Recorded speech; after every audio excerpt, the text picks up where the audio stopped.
Those that can will. Yes. Come Renee, stretch.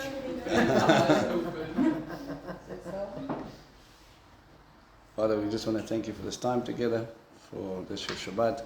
We thank you for our family, Father, and for your word, that we can just sit at your feet and we can study it out and we just give you glory. In Yeshua's name we pray. Amen. Amen. All right, so we're going on to chapter 32. We ended off at the beginning of 32. What are we facing? What do you remember?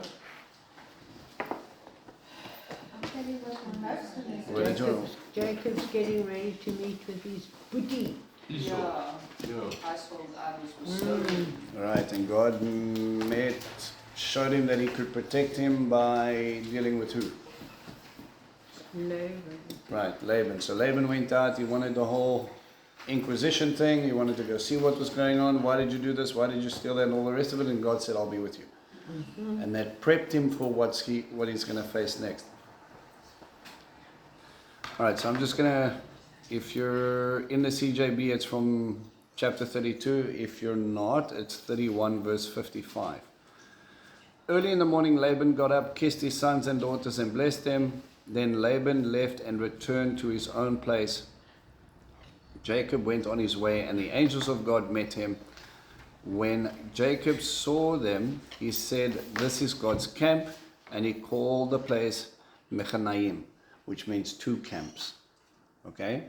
So it's an interesting little thing that he's going to get and pick up on. He's going to go, okay, there's a two-camp scenario here.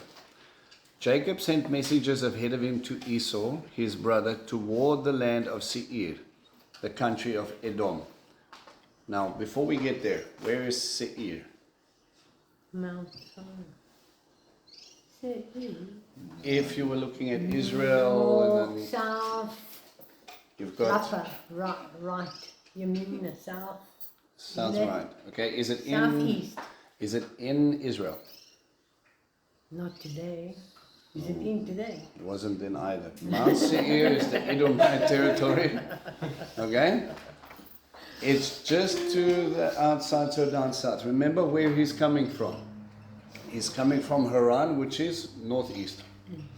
So he's coming, trekking down, and he's making his way down. So you're thinking he's walking down past the Sea of Galilee, past where Jerusalem is, and he's making his way further south. Okay? As he's coming up, Esau is coming up from Seir. Now Mount Seir is traditionally where the Edomites are going to set up shop. This is going to be their territory. So Esau has already moved away from the territory of his parents. Alright? That is already telling you something. I haven't received the firstborn blessing. I've separated myself, and we're going to see what God is going to do with him. It says, with these instructions, here is what you are to say to my lord Esau. Your servant Jacob says. Now, what have you guys noted from the change in Jacob? How did he treat his brother before?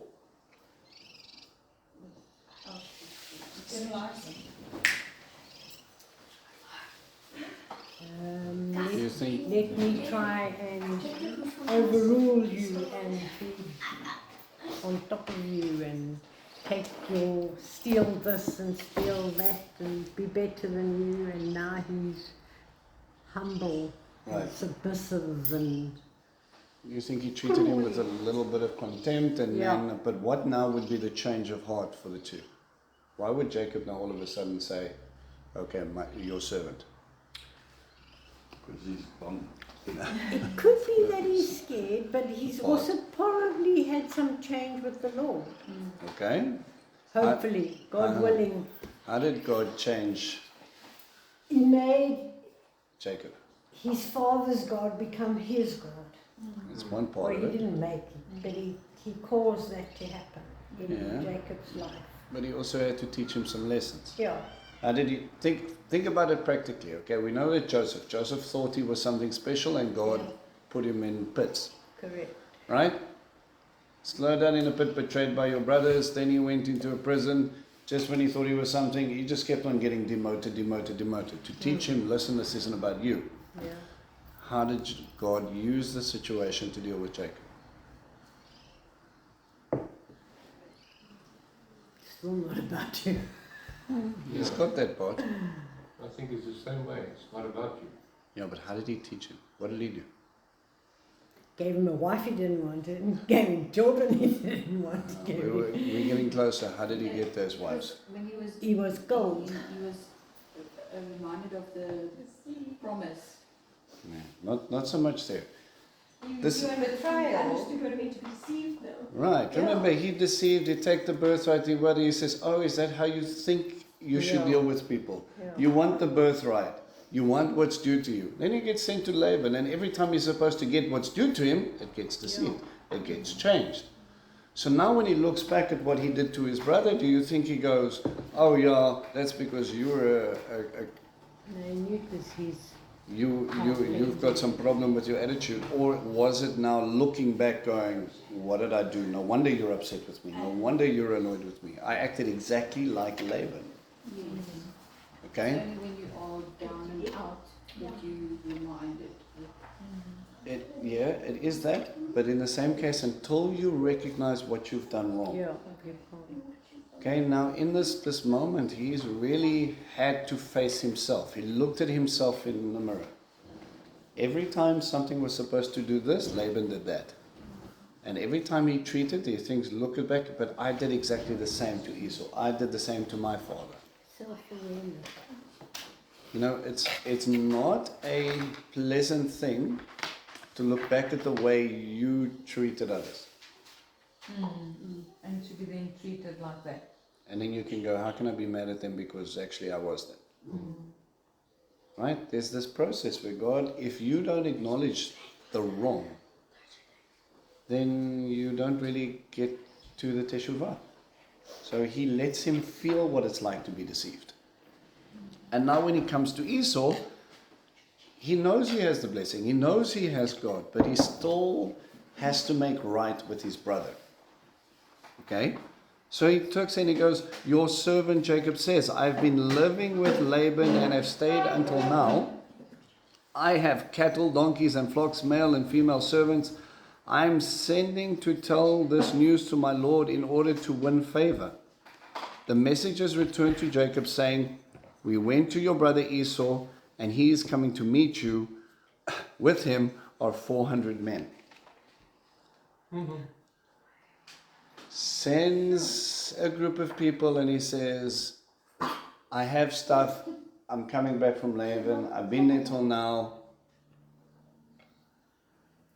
Why do you think he mentioned all the cattle and camels and all the stuff that he's got?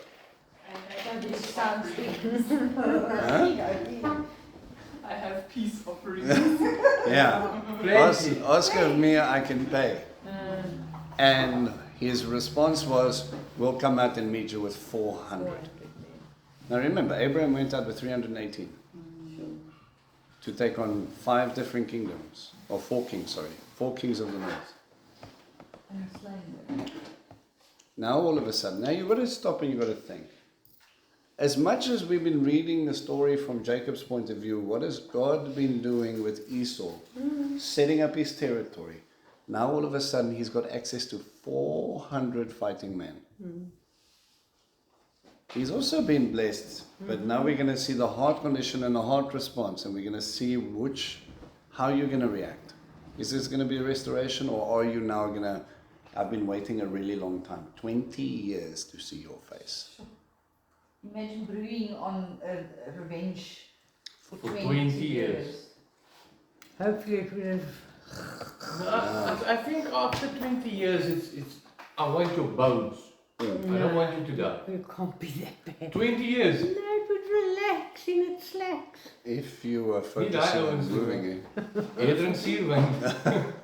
Other people, sometimes they will stew on it. And they'll focus on it. Really, Do you think he's it's coming for worse. fall?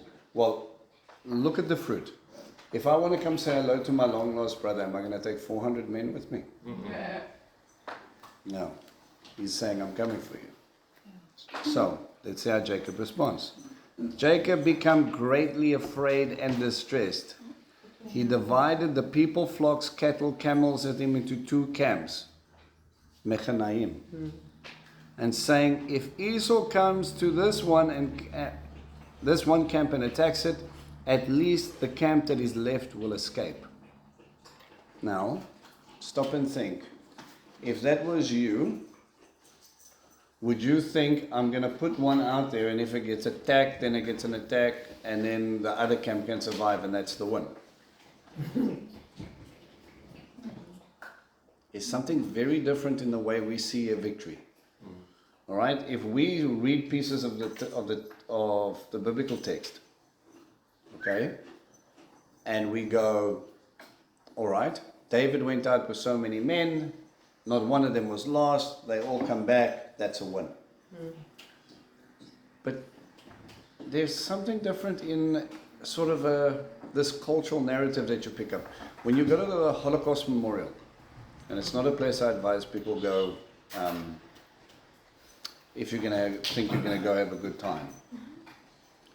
But when you listen to the stories of hope that come out of that place, and they go, we survived, so it was a victory. If you listen to the Israeli national anthem, Hatikva, means the hope, has a verse in there that says, as long as there is breath left in one of us, there is hope. So we can lose 99%, but if there's one, we're still okay. And you've got to stop and you've got to ask yourself, like, what is the mentality there? Saying so many times people have tried to write us off, but we keep on coming back. And that is a very different mentality. But yeah, in the midst of this, we have him testing the waters, willing to see what he would do to the camp. If he's really vengeful, if he's really hateful, he's going to take it out and he's going to hurt everything that I possibly can throw. At least maybe we'll get a chance to escape. But how fast can you move with that type of camp against 400 men? So he's testing Esau as well. He says there, then Jacob said, God of my father Abraham and God of my father Yitzhak, Adonai who told me, return to your country and to your kinsmen, and I will do you good. I am not worthy of the love and faithfulness that you have shown your servant since I crossed the Jordan with only my staff. But now I have become two camps. Okay? Look at the way he starts that prayer. God of my father, my grandfather and my father. You notice how he hasn't said my God just yet. Okay, remember he's testing something here. God told him at Bethel, I will bring you back. And I will not let anything happen to you until I've finished everything that I've promised you. He's still not back in the land. He's still not settled. Okay? I read one commentary which is quite interesting. He says this is the second time Jacob prays. The first time he talks to God at Bethel, and this is the second time we see him with having that conversation. And he goes, please rescue me from my brother Esau. I'm afraid of him, afraid he'll come and attack me without regard for mothers or children. You said, I will certainly do you good and make your descendants as numerous as the grains of the sand of the sea, which are so many they can't be counted. So what does he throw in there? The promise. Like he gave the promise, yeah. All right, he said, this is the covenant promise. If you allow Esau to wipe us out, that covenant, that promise is gone. Just remember, please, there's a promise involved here as well. And in the midst of it, Might not be like out of a little bit of a desperation, being scared for very much. I think he's panicking, but I also see an interesting principle here. When you pray, do we pray verses that God promised? Yeah. Do we hold God at His word? So that's the thing. We would, sometimes you think it is disrespectful. It's like reminding Oh you God, of- you said you must do X, Y, and Z. But remember, if I'm putting my faith in the fact that God is going to hold Himself true, you see that time and time again. We stand on the word. We stand on that faith. And we say, Father, if you are it, you're standing here with you, I'm trusting in you. Now, it's not that I have to I get to quote chapter and verse and I expect God to jump through a hoop. But if it's a promise and it's biblical and it stands, how then do I come up to Him and I say, Father, you said this. I'm holding on to that. Now, if that's the reality, if that's the hope that Jacob is pulling from, he's going, You sent me back here, you've protected me against Laban. This guy's coming out here with an army. I need you to intervene, not just for me. He's going to take out everything I know. Everything that is amassed, everything is the whole point of it. My family, my children, it all. He stayed there that night. Then he chose from among his possessions the following as a present for Esau his brother: 200 female goats and 20 males, 200 female sheep and 20 males, 30 milk camels and their colts, 40 cows and 10 bulls, 20 female donkeys and 10 colts. Then he turned them over to his servants, every drove by itself, and said to his servants, cross over in front of me and keep a space between each drove and the next one. He instructed the servant in front, when Esau my brother meets you and asks you, whose servant are you? Where are you going? And whose animals are these? Then you are to say, they belong to your servant Jacob, and they are a present he had sent to my lord Esau, and Jacob himself is just behind us. So I find it interesting. He's still picking up on how to appease his brother. I'm going to send gifts ahead of him now. I sent an envoy, he sent men. Now I'm going to sit over there and I'm going to send each group of animals. And hopefully when he gets past the first one, he might be angry. The second one, he might still be a little bit upset. The third one, he starts to see what's going on here. Buttering him up. But look at what he's giving him. This is a portion of the flocks. It's like he wants to give the inheritance that's taken back to him. Well, I think this is still a smattering of what Jacob actually has. In all of the story that we read about with Laban, did you ever think a portion thereof would be 200 female goats and 20 males, 200 sheep and 20 males, 30 baby camels, cattle? And this is a guy who walked in there with a head, he had a stone for a pillow. Yeah. And a stick. And a stick. And he comes up and he goes, oh, this is just for Esau. The rest of his wealth is still with him. And remember, Laban tried to change his wages 10 times. So we're seeing how much God had blessed Jacob, but now he's also acknowledging that, listen, what I took from you cannot be replaced. So I'm going to give back. And this is really, again, he stole his birthright for ready shoot. Esau gave it away, but it's still part of that process. He is making restitution with his brother. Where was I? And then he would get to the point of saying, okay, they go after drove, and then when you see him, just tell him, and Jacob, your servant Jacob, is just behind us. What do you think that was about? Because he's arrogant. I think he's arrogant. No, it's to let him know he is coming. He is coming, and where does he want the focus to stay? I'm gonna take you out. No. No, If I'm coming behind this. This is... Maybe there's more coming. he's coming, He's but got. could he have said, oh, well, you'll see my servants, then you'll see my family, then you'll see my kids, then Jacob, if he's still so petrified, he would have stayed right at the back or turned around and left. But he's buttering him up. If he's still angry, he's going to wait for me. Yeah. I want his... I get that he's gonna be a softie. He wants his focus to purely stay on him. He's trying to protect his kids. You send animals and he's like, where is he? Oh no, Jacob is just behind me, but this is a gift. The next drove comes and he goes, where is he? Oh, Jacob's just behind me. So he's got Esau's brain going, this is for me, but I'm looking for Jacob. This is for me, but I'm looking for Jacob. And he's taken his eyes off everybody else. You see what he's doing? Yeah, that's what I mean.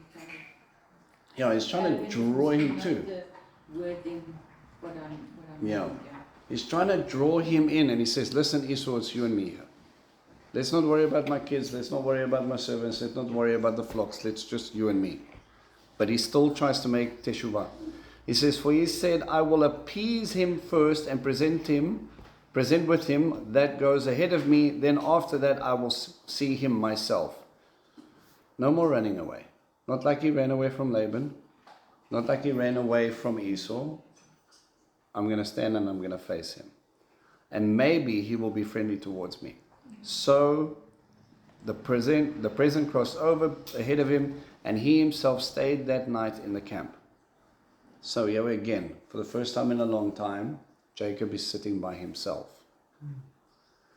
He got up that night, took his wives, took his 2 wives and his 2 slave girls and his 11 children and forded the Yabok, that's a river, and he took them and sent them across the stream and sent his possessions across, and Jacob was left alone. The Yabok spring, do you guys know where that is? Okay, so this is a river that joins the Jordan River. So in a sense, he's crossing the Jordan. All right, so put that in your mind again. This is him coming into his inheritance. Just like when Joshua and him crossed the Jordan, it was coming into his inheritance. This was the land I prepared for you. The covenant is still the same. Yabok said emptying himself. It means empty yourself. Empty yourself.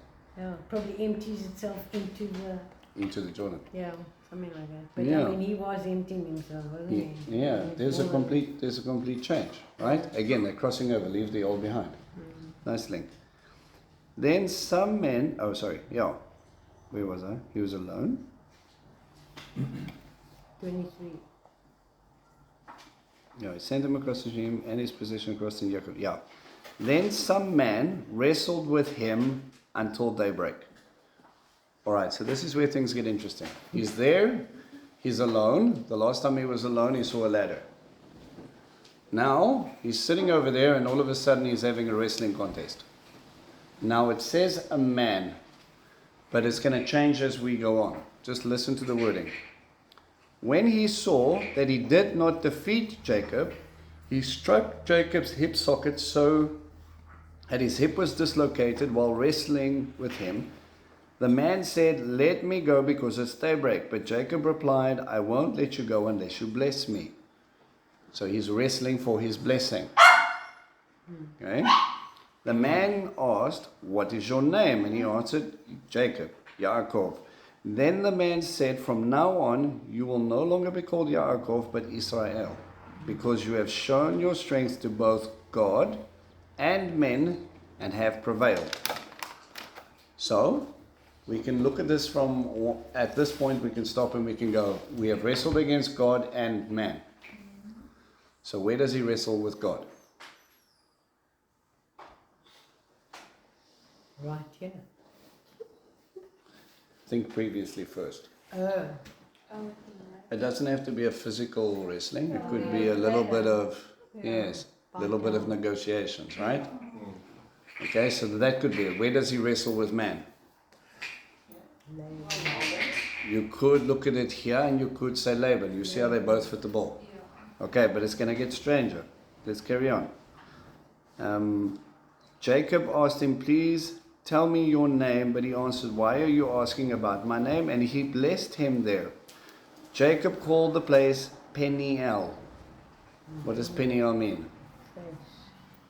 Face of God. Peniel, God.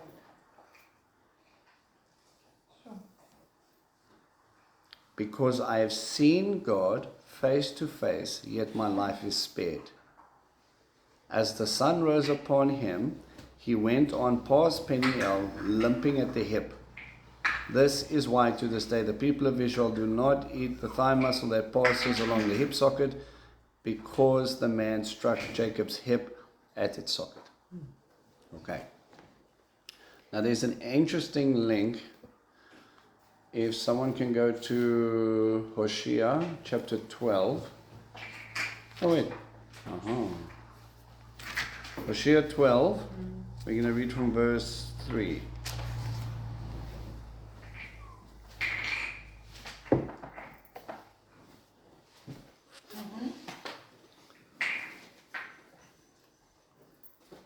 Isaiah says, Adonai also has a grievance against Judah. He will punish Jacob according to his ways and pay him back for his misdeeds. In the womb he took his brother by the heel. In the strength of his manhood he fought with God. Then it carries on to say, yes, he fought with an angel and won. he wept and pleaded with him. Then at Bethel he found him, and there he would later speak with us. So he says he wrestles with God, and here he would call it an angel. So which one is it? Now, I have difficulty believing that he wrestled with God, unless you say it's, in a spiritual format. All right. So when you say, wrestling, what was he holding on for? A blessing. You mean on the person he was wrestling with? Yeah. Yeah, he wanted a blessing. So we have to ask a couple of questions here. Okay, number one, he calls the thing Penuel, which means face of God. And I've seen the face of God and I have stayed alive. Number one. Number two, he says, bless me. I'm holding on for my blessing. Who has the power to bless? There seems to be God holding on to the promise thereafter, the covenant blessing that stays in place. We have other interpretations where people will say, this is what angel do they call it? They say that they probably use the term archangel. Every archangel is one over every nation. So Michael is over Israel, and then they say this is the Edomite archangel, no name given, and they're saying he was wrestling against Esau, in a sense. He was wrestling against it, and then he found favor, which would mean he's not going to be destroyed. But that's not what the text says.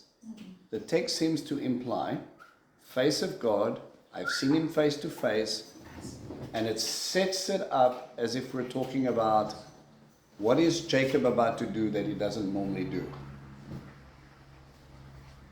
He's going to stand face to face against someone that he had wronged. Okay. Now, again, this isn't, I think it's important to mention, a wrestling context as if God and someone having a wrestling match. He was spiritually holding on with everything he possibly could have, and it probably, again, manifested in the physical form, but that he was holding on to God for that blessing. This is him going, I'm here, and I'm not going to let you go. He was telling, if this is God, I'm not going to let go until you bless me. I'm not going to let go until it's done. All right. So, Jacob called the place Peniel, face of God. Again, I have seen God face to face, yet my life is spared. It's Hosea 12:3-6. All right. Any questions up until now? You guys need a coffee break? You want to stretch? Can we carry on a little I bit? think this whole thing is teaching Jacob a lesson. Yes. I don't think, even if it was an angel or whoever it was, he would never prevail really physically. Yes. So it's all a lesson that he's had to learn something here. Yeah. So what's And, the Bible even says, God said, no man can see my face and live. So, there's a lot of scriptures, but I know in the New Testament it also mentions that Jacob wrestled with God. But I think, as you sort of alluded to, that it is, it might have even been in a dream because he went to bed. It was during the night. We don't know, but there's obviously a lesson for him to learn there. Because to start off with, he couldn't wrestle with God. God's a spirit. Yeah. But if it was in a dream, how do you wake up with a limp? No, I have a dream. It all took place. I've woken up in dreams that, that's like real, Yes. that God has showed me something, and I know that it was God that, I dream every night, and most of them I can't remember the next morning. Yeah. Well, all of them actually. But there are some that I know God has given me a message. Yes. And Yeah. anyway, that's, the way I feel about it. Because it's just unrealistic. to I think agree. that that he wrestled with God to start off with and won. You know, that God saw that he couldn't defeat him. You know, it's anyway. You know, It's that's the veil. Yeah, I think that's the thing, the intent. We look at it from a wrestling point of view and we're going, oh, okay. Yeah. Jacob was so tenacious and so focused that God himself said, what are you doing? I can't get out of this. Yeah. That's ludicrous. Yeah. But if he would be sitting there checking to see how much he would hold on to for the blessing. Correct. Yeah. It's it's the tenacity. The I'm not going to let go until you bless me. Torah We're says, gonna sit cling through this. to me. Yes. It's a clinging of life. It's a thing of going, okay, listen, Father, you said you're going to be there with me. Yeah. Are you going to, and I'm going to hold on. Yeah. But then he still went and he made all his own plans, put sheep and wives and everything, you know. That was Do I before- trust you, God? before No, the but let wrestle. me send all Yes. these presents to my brother to change his mind. Whereas God said to him, I'll keep be you good safe. to you. I think with So I Jacob, think he needed a good clap that night. No, he didn't get a clap, he got a touch. And he limped from then on. But yeah, I mean, this doesn't have to be a physical. no, it's not. Because we wrestle, you know, we wrestle against powers and principalities, and I'm sure I'm not fighting them physically, you know what I mean? We just don't, we go on and on and on and on. Yes. And somebody once said to me, you wrestled with God. I said, what are you talking about? And this is again, Meanwhile, yeah, you know, I would look, I'm tapping out in God's light submission. Remember, it's not past God from walking in a human form. No. Okay? And it's not past God from allowing you to touch him and deal with him and so on. He pitched up with Abraham, had lunch with him, and so on and all the case. But the point here is to get to Jacob to hold on to God. He prays, the God of my grandfather and the God of my father. He is yet to hold on to. He says, you want the blessing, but you refuse to commit. Where are you, Jacob? I want the blessing. Okay, hold on to me. We're not cooking If stew I'm now. leaving this tent, if I leave this tent, the blessing's gone. Yeah, And now all of a sudden it becomes a fight. yeah. But who's doing the fighting? Jacob's going, no, please don't leave. He says, but there's a responsibility with this. Right? And then you get this struggle. To the point where he goes, all right, I need you to remember this moment. Last time, you anointed, you made some rocks, and you said, this is it. Now you're going to walk with a limp for the rest of your life.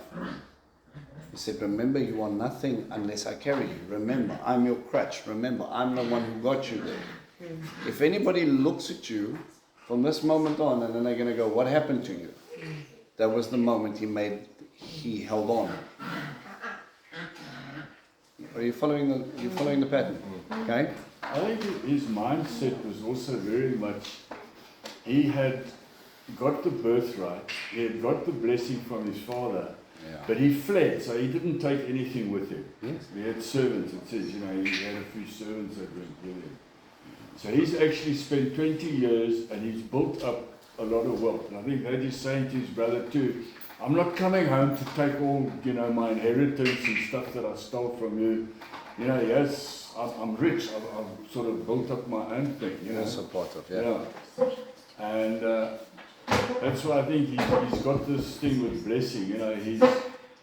He hasn't taken the blessing serious, and he wants the blessing now from this spiritual being, whoever that he's been wrestling with. Well, the thing God is, bless me before you go because I need it, I don't know, I've had a blessing, but I've never seen the fruit of it.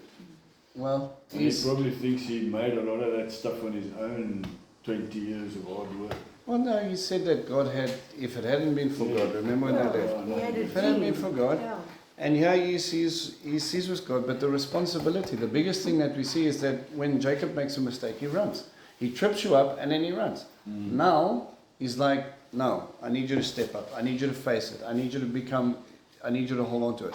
But you can't have God in the, please protect us because of Esau, if you are not in relationship with him. This is something we do very much in modern day societies. We want the benefits of God, but we don't want the responsibility of. You don't take the yoke of the kingdom of it at all. You want, let me put it to you this way. How many people out there sit there with maybe wearing a cross and then they say they're part of a denomination and they're this and they're that, but they don't actually live. They don't live it. They want God when something happens. And we've had it, I don't know how many times, where people come up to us and they say, listen, please pray for us. Please do this. So I didn't even know you guys were religious. What are we praying about? Oh no, well, there's this thing that happened and this person might die and, we're praying, oh, thank God. And then sometimes that person's healed. Thank God. God really helped us out there. 5 minutes later, 2 weeks pass, you wouldn't be able to tell that person again. Only when he's in trouble do we pull him out of the lamp and then we say, okay. But every other time we put him back on the shelf. This lifestyle, imagine carrying that covenant blessing and doing that responsibility. It doesn't fit. Yeah. I think the interesting thing in this here also is that he had a very much of a mind and a life change there. Because, he'd been living now under Laban, who was also a cheat and a dishonest guy, and he, as you say, he probably realized, that's what I was like. And I think this is why it says, then the man said, from now on you will no longer be called Yaakov, but you'll be called Israel. So he had such a life-changing experience there that he got a whole new name. Jacob actually died.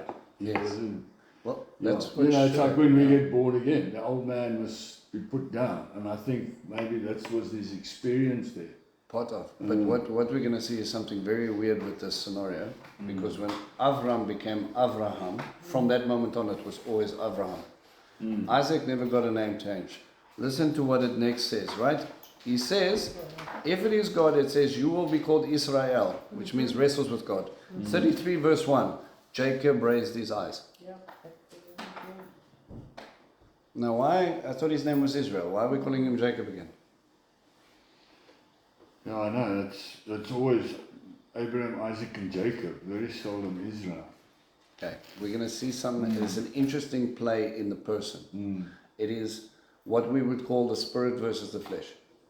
You will see a lot of the time when Jacob is focusing on his relationship with God, he'll be referred to as Israel. When he's focusing on himself, he will generally be called Jacob. So it's like almost as if God has got your name etched in the spirit, but you continually refer to yourself by your earthly manner. Because we don't follow the fullness of that picture. Jacob is the epitome of a Christian wrestling between two worlds. Okay, if I could say it that way. It says, Jacob raised his eyes and looked out, and there was Esau coming, with 400 men with him.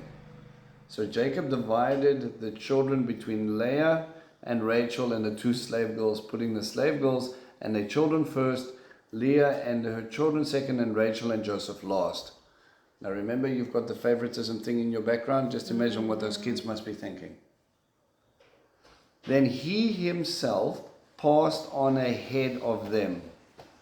Now that's something he wouldn't normally do. And prostrated himself on the ground 7 times before approaching his brother. So why is that important? 7 times. We would look at it from a biblical reference. Apparently, even in the ancient writings that they even found in Egypt, if someone prostrates himself 7 times, it's an act of total surrender. They submit. There's no tripping you up, there's no push-pull, there's nothing. You're greater, I'm nothing. And that, again, coming from Jacob, is something that is simply just not in his character normally. Esau ran to meet him and hugged him. It wasn't the gifts that kept him happy. It wasn't the looking at his wealth. It was the fact that Jacob had said, I'm nothing. The gifts didn't hurt, but it was this act of surrender that I think that made Esau, he was not expecting it. Changed the attribution. Completely. Esau ran to meet him, hugged him, and threw his arms around his neck and kissed him, and they wept. Esau looked up on seeing the woman and children, and he asked, who are these with you? Jacob answered, the children God has graciously given to your servant. Then the slave girls approached with their children, and they prostrated themselves. Leah too and her children approached and prostrated themselves. And last came Joseph and Rachel, and they prostrated themselves. Esau asked, what was the meaning of this procession of droves I encountered? And he asked, it was to win my Lord's favor. No lie, no deception. I wanted you to be okay. Esau replied, I have plenty already, my brother. So yeah, even though he didn't have the blessing, God had still looked after him. Keep your possessions for yourselves. Jacob said, no, please. If I've now won your favor, then accept my gift. Just seeing your face, again that word face, has been like seeing the face of God. So he's saying the fact that I'm still alive. So no one sees the face of God and lives. He equates this moment to, I really didn't expect this to happen. I thought I was going to be dead. Now that you have received me, so please accept the gift I've brought you, for God has dealt kindly with me and I have enough. Thus he urged him until he accepted it. Listen to the way he phrases it. Esau says, I have plenty already. And Jacob says, I have enough. What's the difference? Yeah, he's softened. No. If I say I have enough and you say I have plenty, you can always add to plenty. You can't add to enough. Yeah. Right? So when I look at what I have, do I say, by God's grace, we have enough? Or do we say, look at the plentifulness that I have? Okay? It's an interesting way of phrasing it. It looks like Jacob is saying, I'm good. Thus he urged him until he accepted him. Esau said, let's break camp and get going. I'll go first. Jacob said to him, my Lord knows that the children are small and the sheep and cattle suckling their young concern me, because if they overdrive, even if for one day, all the flocks will die. Instead, please let my Lord go ahead on his servant, and I will travel more slowly, at the pace of the cattle ahead of me, and at the pace of the children, until I come to my Lord at Seir. So he's saying, well, we're going to go, but we're going back to my territory, and you're going to follow. I'll walk with you. He says, no thanks. You guys go faster. See, there's a little bit of mistrust here. Esau replied, then let me leave with you some of the people I have with me. But Jacob said, there's no need for my Lord to be so kind to me. So Esau left that day to return to Seir. So let my men stay with you. Maybe it's an act of protection. Maybe it's, let me just make sure you are going to make it all the way there. Jacob went on to Sukkot, where he built himself a place and put up shelters for his cattle. This is why the place is called Sukkot. Now, I want you to think about, what does this have to do with Sukkot? He uses the same name. Shelter. That's where he found shelter maybe. I don't know. Getting close. What was the point of Tabernacles, the festival, for you? Yeah. To dwell with? To dwell with God. Okay. So now all of a sudden he's saying, I'm going to set up and we're going to put Sukkot together. We're going to dwell here. Who's the emphasis of dwelling with? If God had not been with me, I would have been dead. If God had not blessed me, if he hadn't protected me, and there's the shift in his head. Okay? Now I'm not thinking of just a God, but my God. We're going to see that in a bit. Having traveled from Padam Aram, Jacob arrived safely in the city of Shechem in Canaan, and he set up camp near the city from the sons of Hamor, Shechem's father, and bought it for 100 pieces of silver, a parcel of land where he pitched his tent. There he put up an altar where he called El Elohai Israel, God, the God of Israel. This is the time where he makes his proclamation that it is no longer just the God of my grandfather and the God of my father, this is my God too. And that becomes his statement.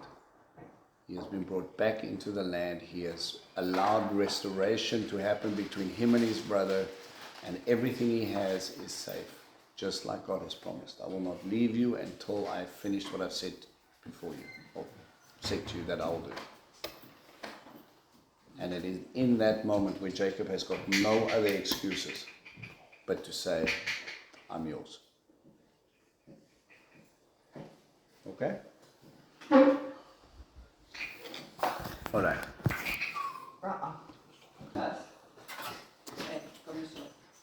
Okay. Oh, 34. Chapter 34, it says, one time Dinah, the daughter of Leah, whom she had borne to Jacob, went out to visit the local girls. Okay, so we're sitting in Shechem. Let me ask you the question, why Shechem? Why would he sit up there?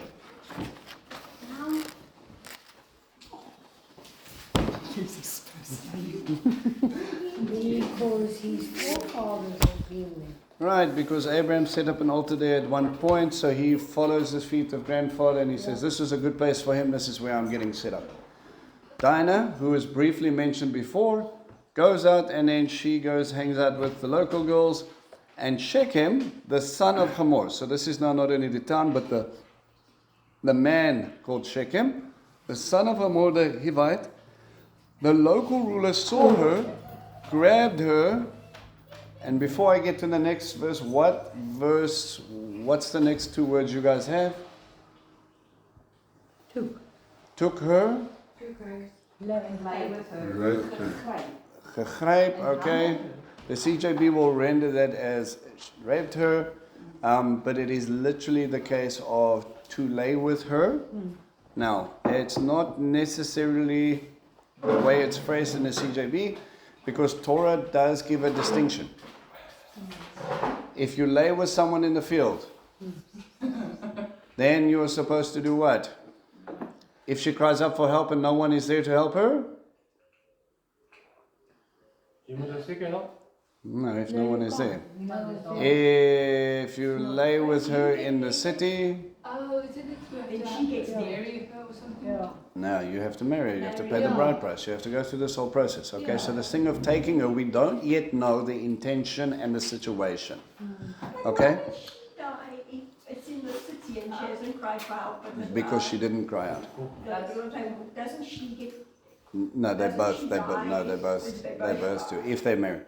Again, otherwise it's a marriage.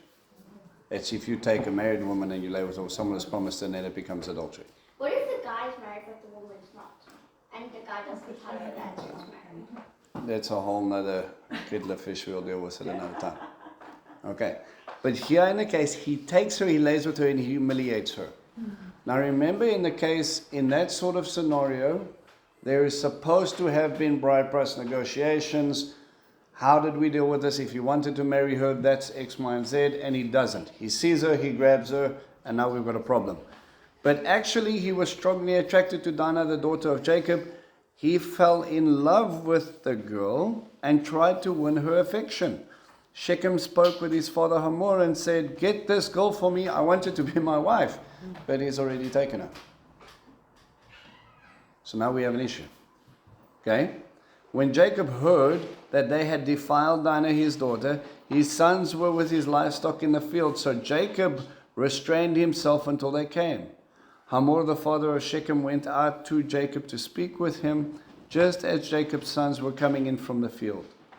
When they heard what had happened, the men were saddened and were very angry at the outrage this man had committed against Israel.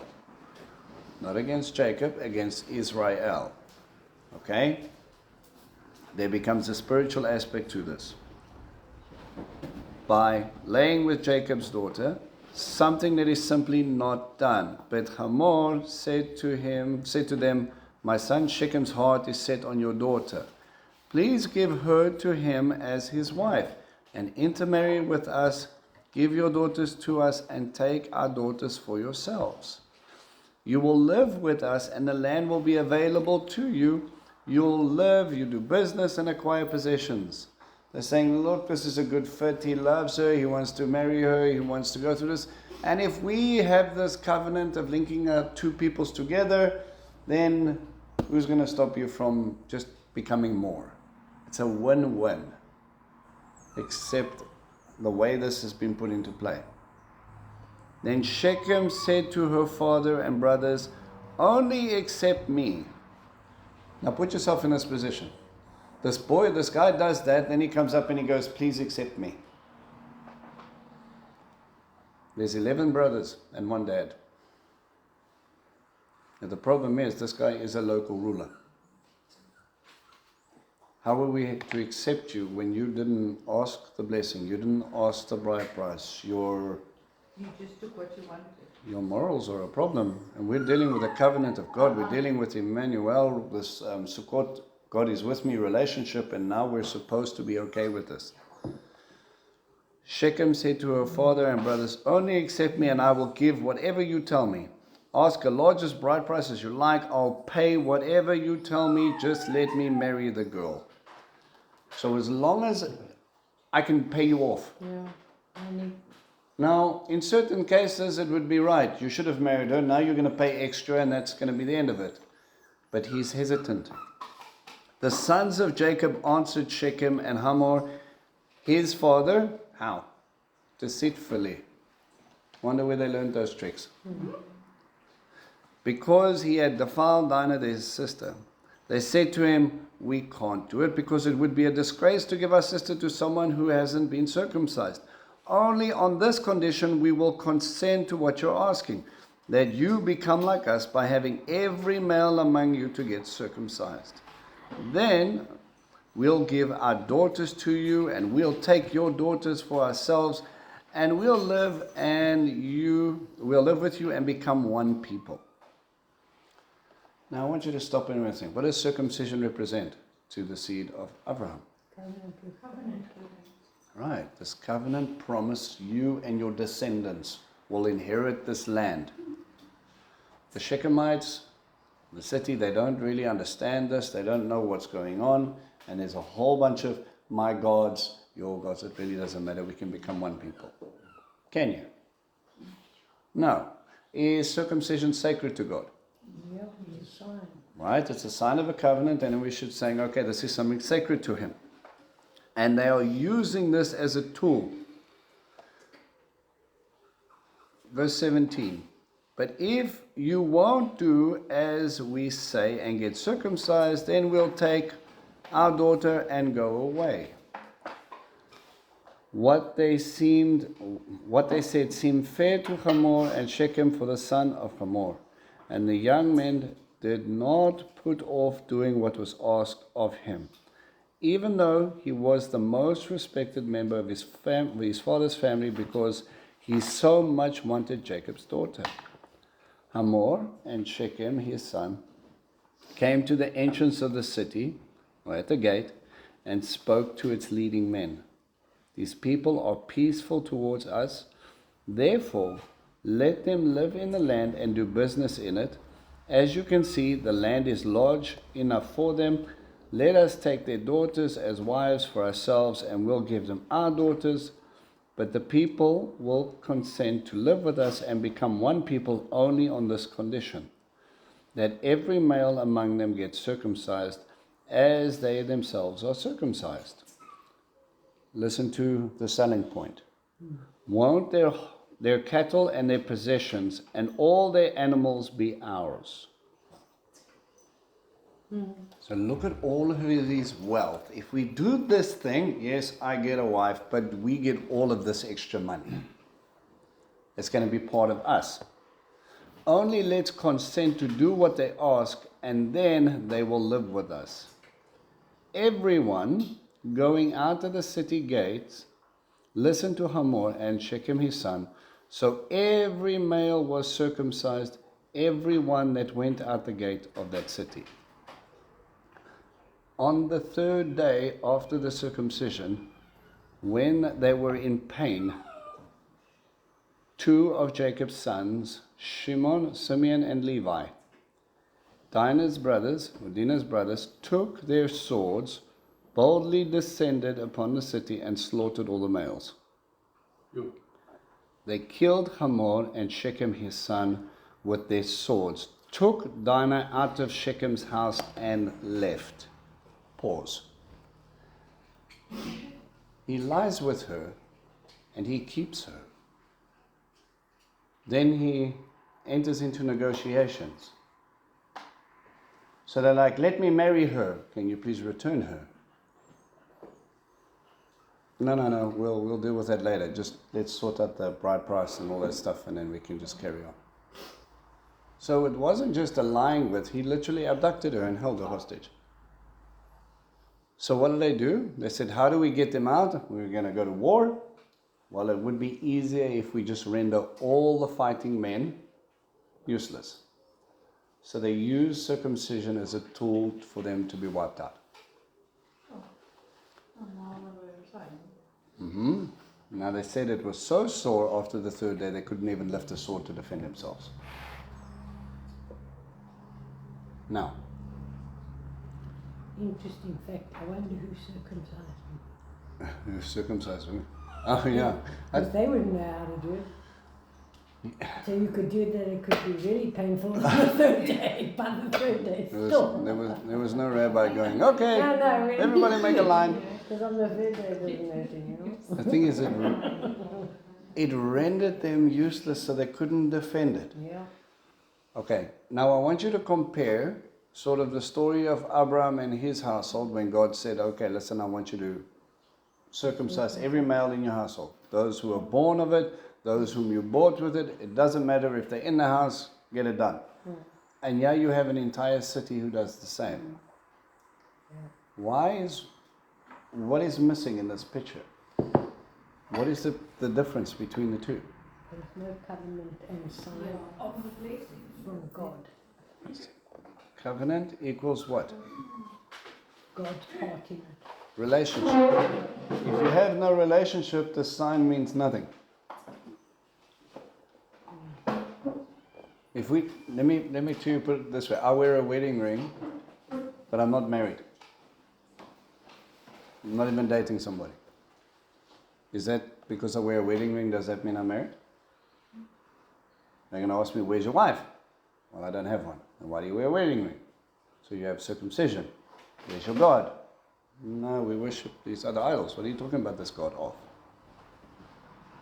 Well, he uses this, something that's sacred, that belongs to God and his people, and he uses it to render them useless so that they cannot fight. Now, from God's point of view, what are you thinking?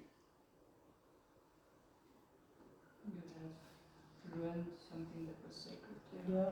You've taken something sacred that had the promise of life.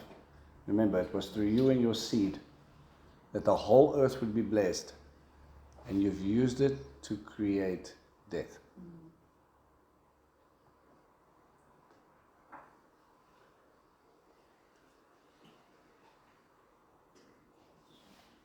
This is Levi, the guys who become the priests. Simeon, which means to hear. Put the two together, you've heard my heart. And they do exactly the opposite thereof. There's no life in the situation. Then the sons of Jacob entered over the dead bodies of those who had been slaughtered and plundered the city in reprisal for defiling their sister. They took their flocks, cattle, and donkeys, and everything else, whether in the city or in the field, everything they owned. Their children and wives they took captive, and they looted whatever was in the house. So they're saying, you took our daughter, we'll take the city.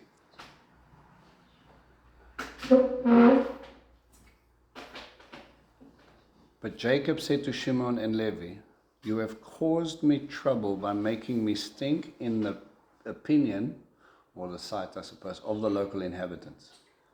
The Canaanites and the Perizzites, since I don't have many people, they'll align themselves together against me and attack me, and I will be destroyed, I and my household.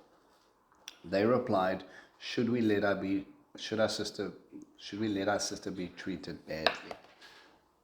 I'm putting badly in inverted commas. Now, how is God going to deal with this, do you think? Do you think or do you know? Well, I'm going to give you a clue. Read the next verse and Shimon and Levi are not going to get daddy's blessing. I want you quickly to go to Genesis 49.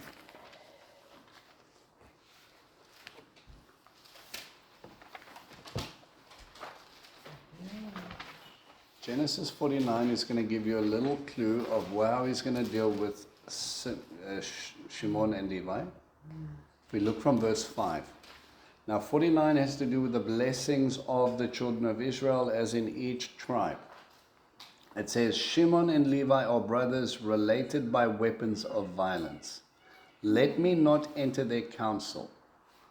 Let my honor not be connected with their people. For in their anger they killed men, and at their whim they maimed cattle. Cursed be their anger, for it has been fierce, their fury, for it had been cruel. I will divide them in Jacob and scatter them in Israel. So, help me understand how Simeon and Levi were divided and scattered.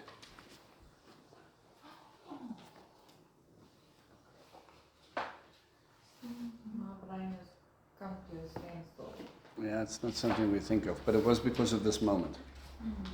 With the way the language was. Okay.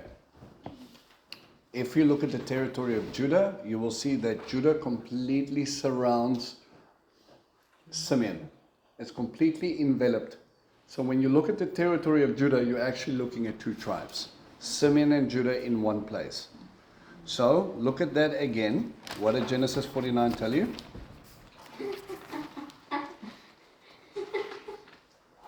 I will divide them in Jacob. So they're completely surrounded and separate from anything else. Simeon cannot do anything by himself without affecting Judah. He's divided. Scattered.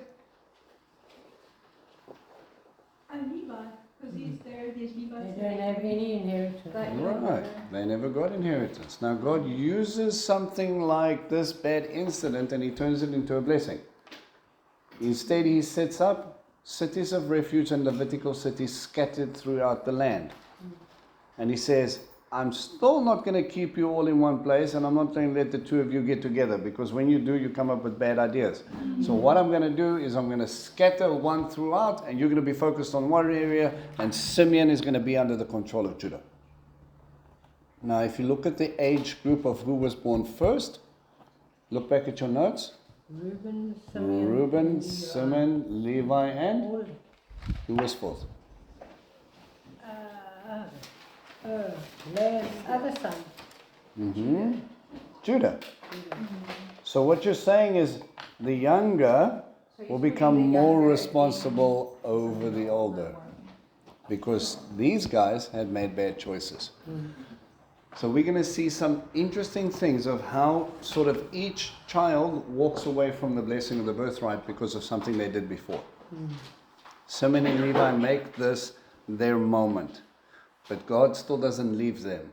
Just quickly in verse 35, verse 1, chapter 35, verse 1, it says, God said to Jacob, get up, go up to Bethel and live there and make there an altar to God who appeared to you when you fled Esau your brother.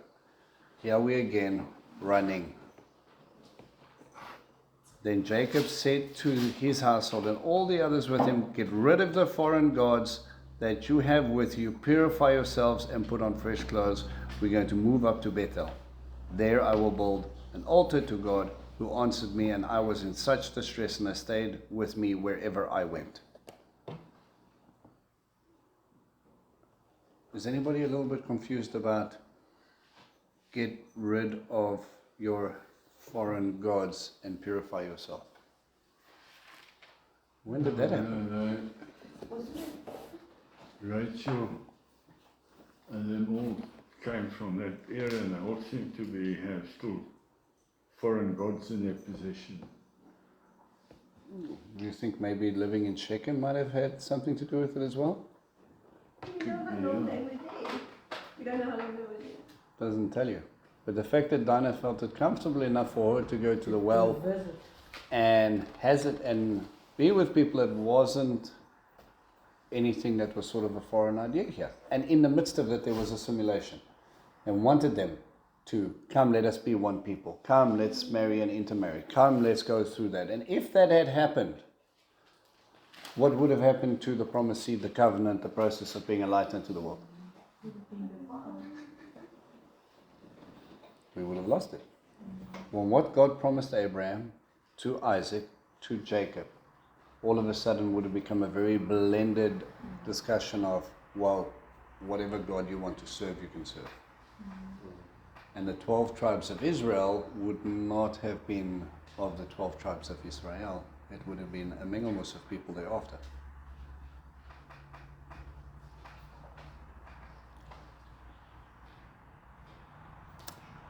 Okay. And I guess because of their relationship with Jacob, like I said, Jacob's supposed to be the head. You know, there would be a little bit of authority there in which way they went. And I guess because of their relationship with Jacob, there wasn't that, because they knew who his favourites were. They saw what he did to his mother, to their mother. Yeah. So they wouldn't have, I guess, They got- listened to yeah. him spiritually, even though he had the testimony. But because of how he dealt with people. Yeah. No, I don't think he was a very good father to those boys, to Leah, because he was always hanging out with Rachel, who was hanging out with her father's idol. It's a lot for a man to look after, 11 kids, well then 12 probably by this stage. And your wealth, and your own problems, and your development, and your oopses, and oh dear. Let's just take a moment, 12 and I want you kids, to think of concubines. the three different households. Abraham and Sarah. Give me a highlight reel of what that situation was like. Not a happy home.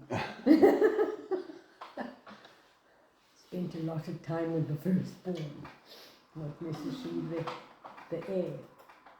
Okay, so we set up an Ishmael, Hagar gets in, there's a whole bunch of strife and favoritism, there's a whole bunch of shame, eventually there's a push-pull, Isaac happens. Isaac and Rebecca. What is their home like? We have 2 sons. I like this one, you like that one. They seem to be very good in the beginning, and then the children come along. And then all of a sudden we got push-pull between the kids, and that becomes about favoritism, and then deception happens, and now all of a sudden we got Jacob. Do you know that it's multiplying? Big time. From 1 to 2. And now we 12. And yet we're still waiting for one more child to be born. Yeah. Look at how quickly this thing kind of multiplies Yes, in it many, is. many aspects. We've seen God appear and work in 3 men's lives. We've seen God appear and speak to the ladies. We've seen God open up wombs. We've seen God protect. We've seen God come to the defense of. How many times? And from Abraham leaving Ur and the Chaldees, probably from a household full of idols, and now all of a sudden, in 2 small generation skips, we have a household full of idols.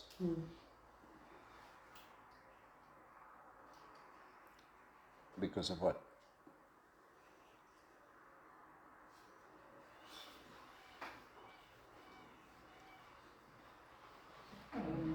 Because of what? Was that are you asking questions? How did we get there? The responsibility Problems. on the head. No. Why do we have a household full of idols? Oh. So how did we go from Opa leaving all of his idols behind and focusing on one God to coming into a household full of idols again, just a mere 2 generations down the line? How did we get there? Don't take God seriously. Slack. Responsibility before your God.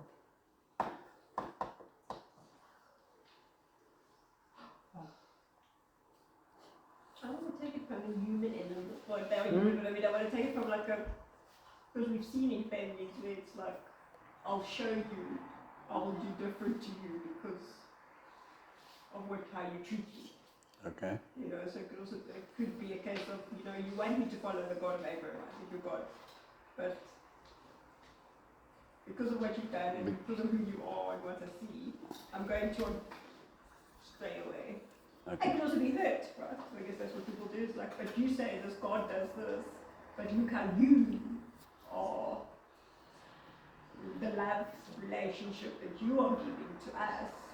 And now you say I'm supposed to worship and love this God, but you are not reflecting your God, so I'm going Right. to go find some other gods that He doesn't have God as his head, so therefore he cannot head up his household. that's what I was trying to think now. Because he has there is relationship there, but was it strong enough to, I guess with all of us, like, is our relationship with Father strong enough to override our emotions towards people? Or to be an example. Or, yes, to be an example, because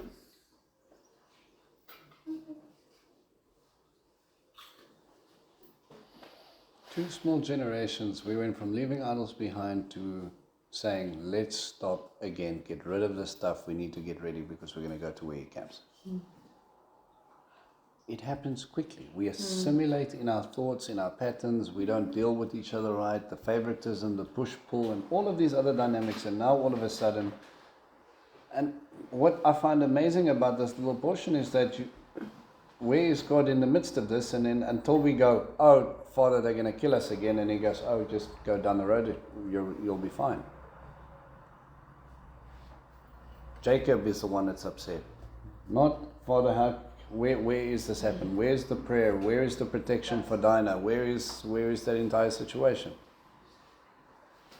If you had a daughter and she would go hang out with a woman and the men were in the field, who would be speaking for her? Who would protect her? Where's the responsibility? Where's the oversight? There could be many different aspects, many different facets, but it's one of those things where God is saying, or Jacob is now standing up and he's saying, all right, get ready, purify yourselves, get rid of your idols, put on fresh clothes. We're going to move, and we're going to build another altar there. It sounds kind of like he said, enough is enough, and I'm drawing the line. We start again. Yeah. And to even his children, when you think of a Levite, do we think of people murdering? No, You don't. I think of them being in the town. Okay. Any other thoughts? You guys good to stop? Yes, process, chewing. Chanel's holding the dog down. Okay. We'll leave it there, and then we'll pick up the next 3 chapters and see how we go. Happy? Having another break. Yeah. Another break, we're stopping. It's work. It's 4 o'clock. You guys want to finish the chapter? Too early. Yeah, let's finish the chapter. Okay. Is it okay, Uncle Dale? I don't want to go to the kids. You don't want to what? Can I just No, listen to the the kids. message just before we carry on? Yeah. We just want It's to make like- sure all of them are okay. Tell me something. Yes. Isn't there a possibility, like if you take in today's, if you say today's families, a man and a woman have struggles with, Go in, chapter 35. So God says to him, go to Bethel. And Jacob says to his entire household, get rid of your foreign gods, purify yourselves and put on fresh clothes. We're going up to move to Bethel. There I will build an altar to God, who answered me when I was in such distress and stayed with me wherever I went. Verse 4. They gave Jacob all the foreign gods in their possession and the earrings they were wearing, and Jacob buried them under a pistachio tree near Shechem. why the earrings? It was probably part of the divination scenarios here. Earrings in themselves weren't bad. Okay, remember he gave nose rings and earrings and that to Rebecca. But what they represented to Sinai in an Egyptian mentality meant I was a slave. I think this had to do with their foreign deities. All right? So he buries them underneath a tree. He says, while they were traveling, a terror from God fell upon the cities around them so that none of them pursued the sons of Jacob. So only after they cleaned house did God really step in and intervene. And look at it. He's fighting a battle using other people's fear. Right? Shall we go up against them? No. And they probably don't know why. Not fully comprehending, they just know that they were nervous. Right? And we'll see God use that from time to time. Jacob and all the people with him arrived at Luz, that was Bethel, in the land of Canaan. He built there an altar and called the place El Bethel, God of Bethel, because it was there that God had revealed to him at the time when he was fleeing from his brother. Look at the circle that this man has made. Leaving, running all the way up, it's almost as if it's a Moses moment. You know, when Moses was shepherding in the field, he fled, became a shepherd in the territory of Midian, saw a burning bush that just happened to be on Mount Sinai. He goes out, fetches them out, brings them back, and it's a full tilt thing. Here he goes from Bethel to Bethel. Then Devorah, Rivka's nurse, died. She was buried below Bethel under an oak, which was given the name Alon Bachut, or the Oak of Weeping. After Jacob arrived from Paddan Aram, God appeared to him again and blessed him. Jacob said to him, "Your name is Yaakov, but you will be called Yaakov no longer. Your name will be Israel." Same reaffirmation. Thus, then he named him Israel. God further said to him, "I am El Shaddai." What does El Shaddai mean? God Almighty. Not Almighty. Bad translation. I am your every need, is basically what he's saying. Okay? He's saying, be fruitful and multiply. I am your need. A nation, indeed a group of nations, will come from you. Kings will be descended from you. Moreover, the land which I gave to Abraham and Yitzhak I will give to you, and I will give the land to your descendants after you. Then God went up from there where he had spoken with him. Jacob set up a standing stone in the place where he had spoken with him, a stone pillar. Then he poured out a drink offering on it, poured the oil on it. Jacob called the place where God spoke to him Bethel. All right, so let's compare the two different promises. What did he promise him in the first time he was there at Bethel? He was going to protect him. And Jacob's response was? He would also put on a rock. Yeah, no. How was his response to God? What did he ask? Oh, he asked for protection. And it's an open book test. You Yeah, guys can look back. If you are with me, or if you protect me, I will do something. Turn back your pages. It is his weapon, he gives him food to eat and clothes and safety, and he returns to his father's house in safety. Then the Lord will be my God. Okay, so what was his primary focus on? Himself. Food, clothing, bring me back here, safety, right? Listen to the prayer that's different here. Okay? What does he have this conversation with here? God is saying. He calls him Israel, and he said, I am your every need, I am El Shaddai. Be fruitful and multiply. The nations will come from you, kings will be descended from you. Moreover, the land I gave to Abraham and Isaac, I will give to you, and I will give you the land of your descendants after you. Then God went up from there and spoke with him. Jacob set up a standing stone, and he poured oil on it. So he blessed the ground. His focus is now turned. What did you notice? Did Jacob negotiate? No. No. There's a change in him. He didn't go, oh, okay, yeah, but then you need to do this, then you need to do this, then you need to do this. Here he sits over there and he goes, this is the place where God spoke to me. He anointed it and he said, that's established. Not if you do this anymore. There has to come a point in your life where we stop negotiating with God. Where we stop telling him this and the, okay, you say you're going to do this, but I want you to do this, and this. And if you do that, then I will do this. There's a maturity that's taking place. He's going, you're right, okay, maybe I've let things slip. Maybe my family's not all there. Maybe we need to do this, but I'm taking control of this, and then he can take hold of the promises. Jacob then, again, anointed, and he said, this is Bethel. Then they traveled on from Bethel, and while there was still some distance to go before arriving in Ephrath, Rachel went into labor, and she had great difficulty with it. While she was undergoing this hard labor, the midwife said to her, don't worry, this is also a son for you. But she died in childbirth. After she was dying, she named her son Ben-Oni, or Benoni. Is it after she was dying? Yeah, while she was dying. As she was dying, she called him, she said, you will call him Ben-Oni, right? The town is named after this. It means son of my sorrow or son of my grief. But his father called him Ben-Yamin, son of my right hand. Okay, now listen to the two names and talk to me about Christ. Son of my sorrow,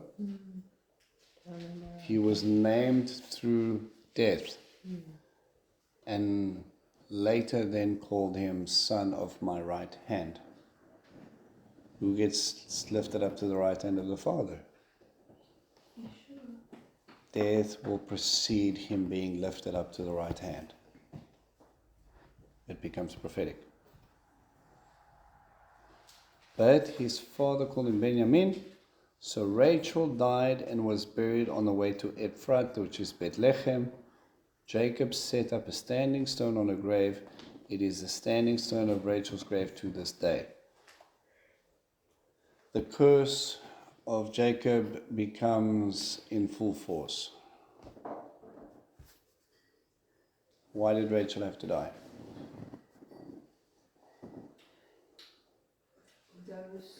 Jacob Israel who the idols of said, the idol. Whoever's taken the idol, he cursed it will die. Will die. And what did she use as an excuse that she couldn't stand up and greet her father? It's the wrong time of the month. Yes, I am in the cycle, and here through that cycle brought life, but also brought condemnation. You were the one who brought in the household idols. This is a very interesting and scary thing, that these two things coincide. Israel continued his travels and pitched his tent on the other side of Migdal Eder. It was while Israel was living in that land that Reuben went and slept with Bilhah, his father's concubine, and Israel heard about it. Now, why would you do that? Besides, Why? This family is like, he's the first. Simeon and Levi have had their little nonsense. Let me do I want you to put yourself in their shoes. These kids have been in a push and pull play of favoritism for how long now? Yeah. Right? Rachel dies. Who should be now the favorite? First one. No, Rachel dies. Oh, Who's the Rachel. favorite? Leah, Leah. Yeah, no. she's the What first do you mean one. should be his favorite? Should be. Remember, Leah's firstborn is Reuben. Yeah. Come here, we carry on traveling. I don't see any change. So what he does is he does what's in an ancient custom, it's a power play. Sleeping with your father's concubine is good enough as saying is, I want the throne. Drop dead, daddy. This is what he's saying. Remember when Absalom tried to take David's kingdom? The advice was get all of his concubines out on the rooftop and have a party for everyone to see. That is a sign that you have conquered. Reuben is making a power play. This has nothing to do with lust. It has everything to do with, Father, what are you doing? You've mistreated my mother. You have not taken control of this whole entire situation. We've been second rate to you the entire time. Rachel is dead, and yet she is still nothing to you. So I'm going to show you exactly what I think about that. This all stems from Favoritism. Because you really didn't love her. So Reuben does this thing. Let's see the response. Jacob had 12 sons, and the sons of Leah were Reuben, Jacob's firstborn, Shimeon, Levi, Judah, Issachar, and Zebulun. The sons of Rachel were Joseph and Benjamin. The sons of Bilhah, Rachel's slave girl, were Dan and Naphtali. The sons of Zilpah, Leah's slave girl, were Gad and Asher. These are Jacob's sons born to him in Padamaran. Jacob came home to his father Yitzhak at Mamre, near Kiryat Arba. Stop. How did Jacob respond to him to Reuben and Bilhah? Not really respond. Mm-hmm. Much you'll see issues like this with guys like Eli as well as David himself. He doesn't really address the issue. No. Okay? He did in verse 49. Yeah. Only 50. Here's an issue. Now I want you to go, chapter 49, quickly keep your finger there. Go back to the blessings. We looked at Simeon and Levi. Look at the blessings for Reuben. What does he say?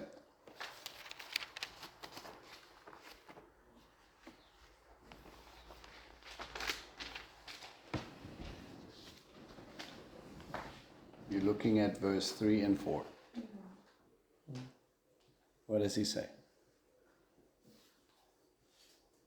Reuben, you are my firstborn, my strength, the firstfruits of my manhood, through superior vigor and power, though superior in vigor and power, you are unstable as water. So your superiority will end because you climbed into your father's bed and defiled it. You climbed onto my concubine's couch. Sure. What does it mean to be unstable like water? High tide, low tide. Unpredictable. Whatever you want, the tide's in, the tide's in, and the tide's out, the tide's out. Is Big it waves, little waves. Is Whatever you think you can. Yeah. Does water is extremely powerful, but does it have a specific shape?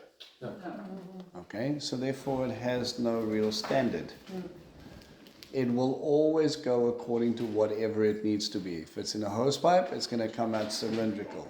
If it's you put it in a pot, it's going to be pot shaped. If you put it in Tupperware, whatever the Tupperware shape is going to be. He's saying you're strong, but you've got no backbone, you've got no structure. What do you think you were doing? And then because of this, you lost the firstborn blessing. Right. So go back. Let's finish up with chapter 35. Verse 27 says, Jacob came home to his father Yitzhak at Mamre near Kiryat Arba, also known as Hebron, where Avram and Yitzhak had lived as foreigners. Yitzhak lived to 180 years old. Then he breathed his last and died, and was gathered to his people, an old man full of years, and his sons Esau and Jacob buried him. Now pause there for a second. We were arguing about the birthright more than 20 years ago, yes? Who was going to receive the firstborn blessing? And he lived to 180. Remember we said he lived more than the others.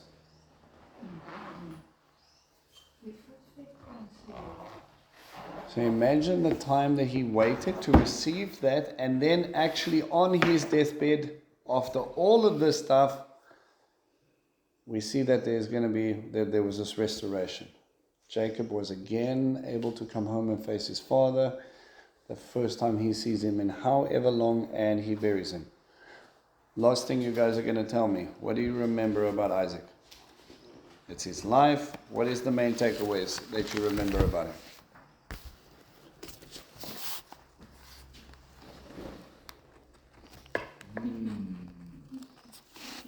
Let's pretend this is his memorial. One he lost. Yes. This is Isaac's memorial. There's a lover, not a fight. You don't know about that. Isaac. Yeah, he's like he didn't have any issues with anybody. What's the biggest thing you remember about him? it's always the first part where his servant goes and looks for a wife. And then he comes back and Isaac is there. And what does he do? Actually, I can't think of anything specific. No, it's a constant, a permanent unity. Uniting. He probably had the most uncolourful life of all of them. Yeah. Brings people together. Esau very much. All right. He loved his son because he brought him nice meaties. He got meat. Then he felt like a sheep. Yeah. Esau felt like a goat. Yeah. He loved his mommy. He loved his mommy. In between there's not much, and then it's just at the end where he gets deceived by Jacob. He loved Esau. Isaac, No, we're talking about Isaac, aren't we? yeah, loved Oh, his yeah. Mother-in-law. Well, like Frank said now, he was the guy that was almost on fire. Yeah, we forget about that. You look at him and he goes, he was. Fire. If we think of him in the binding of Isaac, we focus more on Abraham. But remember, he was a 30-year-old man who laid his life down and trusted in his father. And We of don't- course, Isaac sacrificed his... Well, Abraham had to sacrifice him, yeah. So then you sit there and then we look for the years and then you get the deception. But Rebecca gets handpicked for him. We see this whole betrothal process going on, and that was Isaac receiving comfort. His bride is now with him. This is also a guy that unfortunately had to deal with the rivalry of his two children.